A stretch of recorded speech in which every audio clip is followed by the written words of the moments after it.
এক শতাব্দীরও বেশি সময় ধরে আমি দেখেছি কিভাবে সময় এই পৃথিবীকে অচেনা করে তুলেছে।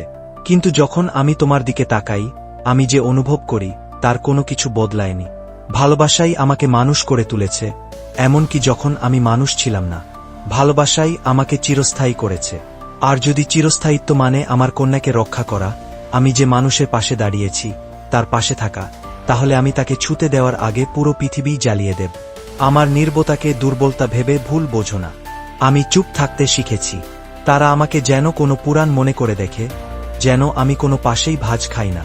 কিন্তু আমি এখানে তোমাদের যুদ্ধের মধ্যে খাপ খাইবার জন্য নেই। আমি এখানে সেটাই শেষ করার জন্য এসেছি। আমি তার রক্ত বহন করি আর তার আগুন। আমি নিজেকে শুধু শান্তির জন্যই লড়ছি না, আমি আমাদের মেয়ের জন্য, তোমার জন্য, আমরা যে ভবিষ্যৎ সৃষ্টি করেছি তার জন্য লড়ছি।